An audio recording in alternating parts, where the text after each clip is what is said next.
Hi hello friends, welcome back to your YouTube channel. It's me Ammulu. అందరూ ఎలా ఉన్నారు? నేనైతే చాలా చాలా బాగున్నాను. సో ఈరోజు వ్లాగ్ ఏంటంటే, మీరు ఆల్రెడీ thumbnail చూసారు కదా. సో వరలక్ష్మి వ్రతం వ్లాగ్ అనమాట. వరలక్ష్మి వ్రతానికి అయితే మా ఫ్రెండ్ నన్ను ఇన్వైట్ చేసింది. సో వ్రతం చేసుకుందామని. అందుకని నేనైతే వాళ్ళ ఇంటికి వచ్చేసాను. అక్కడికి వచ్చిన తర్వాత ఎలా సెలబ్రేట్ చేసుకున్నాం, ప్రిపరేషన్స్ ఎలా ఉన్నాయి, డే బిఫోర్ మేము ఏం చేసాము ఏంటి అని చిన్న చిన్న క్లిప్స్లో నేను షార్ట్ వీడియోస్లో ఆల్రెడీ అప్లోడ్ చేశాను. చూడకపోతే ఒకసారి చెక్ చేసేయండి. అండ్ మన ఛానల్ ఎవరైనా ఫస్ట్ టైం చూసినట్లయితే ప్లీజ్ సబ్స్క్రైబ్ చేసుకోండి. వీడియో చూడడానికి స్టార్ట్ చేయడానికంటే ముందు ఫస్ట్ వీడియోని లైక్ చేసి వీడియో చూసేయండి. లేకపోతే వీడియో మొత్తం చూసిన తర్వాత లైక్ చేయండి, కానీ లైక్ చేయడం మాత్రం మర్చిపోమాకండి.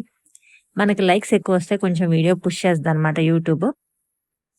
సో మేమైతే నైట్ ఆ రోజు డే బిఫోర్ మేము స్టార్ట్ చేసామని చెప్పాం కదా. సో ఆ రోజు నైట్ ఎగ్జాక్ట్లీ 1:30 అయింది. అండ్ ఈ ముగ్గేసింది 12:30కి అనమాట. అది అంతా లేట్ నైట్ కూడా అన్నీ చేసుకొని ముందే పడుకుంటే ప్రశాంతంగా ఎర్లీ మార్నింగ్ లేచి మళ్ళీ ప్రశాంతంగా పూజ చేసుకోవచ్చు అని చెప్పేసి ముందే చేసుకుంది. 1:30కి పడుకొని మళ్ళీ 4 o'clock లేచి మళ్ళీ స్టార్ట్ చేయడం అనమాట. సో ఇలా అయితే సింపుల్గా డెకరేషన్ అయితే చేసుకున్నాం ఇంటి ముందు. ఎంట్రన్స్లో ఇలా ముగ్గేసుకుని చక్కగా బంతిపూల దండ అది పెట్టేసుకుంది అనమాట డెకరేషన్ కోసం. అండ్ నెక్స్ట్ డే ప్రసాదాల కోసం మనకి శనగలు నానబెట్టింది, అండ్ గారెలు, అండ్ చాలా ప్రిపరేషన్ అయితే చేసుకుంది. 5 రకాల నైవేద్యాలు పెడదాం అనుకుంది, కాకపోతే కుదరలేదు. ఎందుకు ఏంటనేది నేను చెప్తాను. సో స్కిప్ చేయకుండా లాస్ట్ వరకు చూడండి. ఇలా అయితే డెకరేషన్ చేసుకున్నాం. సో సింపుల్గా ఇలా అయితే పూజ చేసుకున్నాం అనమాట. మీరు కూడా చూసేయండి. వరలక్ష్మి వ్రతం అని చెప్పేసి అందరికైతే సెలవు ఇవ్వరు కదా. సో బ్రోక్ అయితే పొద్దున్నే ఆఫీస్ ఉంది. సో ఆ రోజు ఎర్లీగా వెళ్ళాల్సి వచ్చింది. సో మనం అంతగా పూజ చేసుకోవడానికి స్కోప్ లేక సో ఇలా సింపుల్గా చేసుకుంది అనమాట.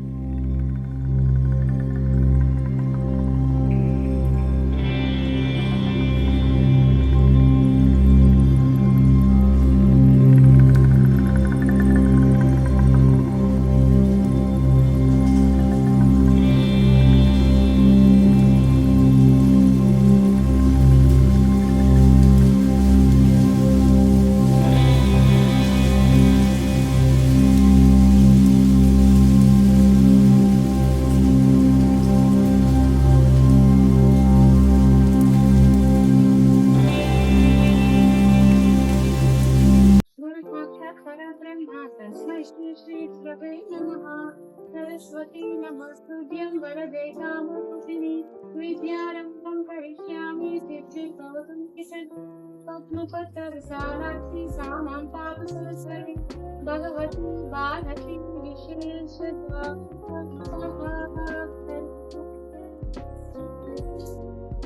సో అది 5 రకాల ప్రసాదాలలాగా చేసుకుందాం అనుకుంది నైవేద్యం పెట్టుకోవడానికి, కానీ గ్యాస్ అయిపోయింది. ఇండక్షన్ స్టవ్ మీద అన్ని గిన్నెలు రావంట కదా. సో పర్టికులర్ గిన్నెలే ఉంటాయి. సో దానివల్ల మనకి కొంచెం అక్కడ చిన్న డిసప్పాయింట్మెంట్ కలిగింది. సో వ్రతం చేసుకుంటున్నాం కాబట్టి ప్రసాదాలు పెట్టుకుంటే బాగుంటుంది, నైవేద్యం అలా చేసుకుంటే బాగుంటుంది అని చెప్పేసి కుదరలేదు. సో మళ్ళీ 4th ఫ్రైడే చేసుకుందాం అనుకుంది. సో అదనమాట మ్యాటర్. అందుకని ఇలా సింపుల్గా ఇంట్లో ఉన్నంత వరకు వాళ్ళిద్దరు చేసుకున్నారు. సో నేను కూడా వాళ్ళతో పాటు జాయిన్ అయిపోయి పూజలో అయితే పార్టిసిపేట్ చేశాను. సో మీకు ఎలా అనిపించిందో ఈ వ్లాగ్ కమెంట్ సెక్షన్లో కమెంట్ చేయండి. సో నాతో పాటు మీరు కూడా ఈ వ్లాగ్ చూసి ఎంజాయ్ చేశారని అనుకుంటున్నాను. మన ఛానల్ని ఖచ్చితంగా సబ్స్క్రైబ్ చేయండి. ఈ మధ్య మీకు వీడియోస్ ఎలా అనిపిస్తున్నాయి ఏంటి అని కూడా కమెంట్ చేయండి. నేను కమెంట్ చేయండి అని 10 సార్లు చెప్తాను, కానీ ఒకళ్ళు కూడా కమెంట్ చేయట్లేదు. నాకు తెలిసిన ఒకళ్ళే కమెంట్ చేస్తున్నారు. సో కొంచెం మీరు కూడా కమెంట్ చేస్తే మన వీడియోకి ఎంగేజింగ్ బాగుంటుందని నేను అనుకుంటున్నాను అనమాట. సరేలే, ఏదో ఒక రోజు మన ఛానల్లో కూడా మన వీడియోకి మనం అడగకుండానే కమెంట్స్ చేసే రోజు ఒక రోజు వస్తుందని ఆ దేవుడిని అయితే నేను నమ్ముతున్నాను. సో మేనిఫెస్టింగ్ చేస్తున్నాను. సో ఖచ్చితంగా అలా జరుగుతుంది, ఖచ్చితంగా ఎప్పటికైనా జరుగుతుంది. అది ఎప్పుడనేది చెప్పలేం, ఆ రోజు మాట్లాడుకుందాము. సో మీరైతే ఇక్కడ వరకు చూసినందుకు thank you so much. Video చూసిన ప్రతి ఒక్కరు లైక్ చేయండి, ఛానల్ని సబ్స్క్రైబ్ చేసుకోండి. మీకు ఎలా అనిపించిందో కమెంట్ సెక్షన్లో కమెంట్ చేయండి. బాయ్ ఫ్రెండ్స్, మళ్ళీ ఇంకొక వీడియోలో కలుద్దాం.